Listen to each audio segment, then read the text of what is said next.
Good morning. It is 6:56 a.m. on Thursday, August 12th, 2021. I'm Christiana Ellis, and I just got up. This is 5 more minutes. So, I'm going to tell you the story of how I did something moderately responsible.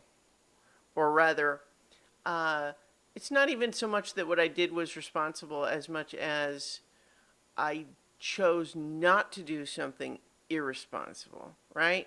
It's not quite, I think there's a distinction there because you could argue that not doing something irresponsible is a responsible decision, but it's not proactive, right? It is not seeking out a more difficult choice. It is being tempted and then refraining, showing self control, which is, I guess, technically responsible, but it's different than seeking and planning, right? In any case, got my little stutter there. Woke my dog up. Um, we had our regular Wednesday night D&D last night, and before playing it, I had just started playing Subnautica some more, or rather, I hadn't just started it.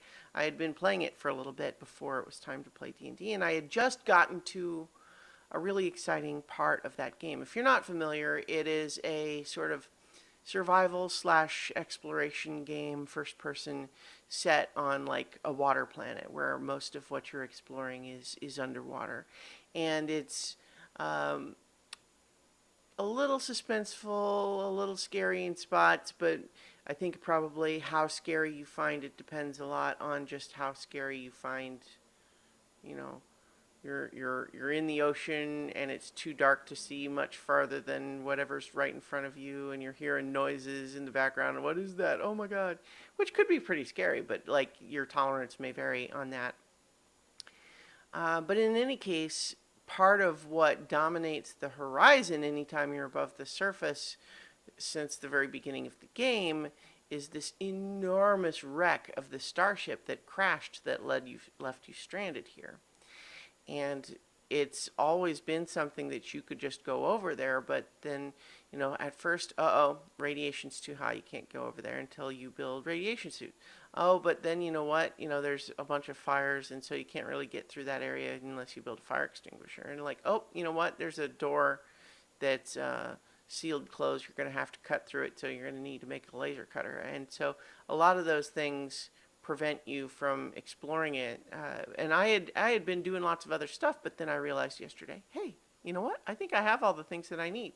And so it turns out that there's a ton of stuff in there, and I was just really enjoying and excited by the exploration of inside that ship. But then I had to stop doing that in order to play Dungeons and Dragons. This is not the thing I was talking about. But instead, what it was is that after D&D, I was thinking, oh, you know what? I still haven't watched the new Marvel What If show. And I want to. But then when I started up the PlayStation, what I actually did was just kind of subconsciously just went right back into Subnautica and not start the What If episode. And so I had just a little bit left of that shift to do, so I went ahead and I did that. But then I was realizing, oh, you know what? I didn't do the What If show. I could start watching that right now, but it was already late. It was already past my sort of like ideal bedtime. And I actually went into Disney Plus and I hit play and it was doing the little Marvel logo, and then I said, "You know what?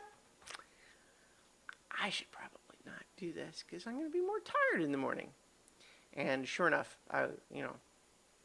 yeah. So I refrained. I showed some self-control, and so I still haven't watched the What If show.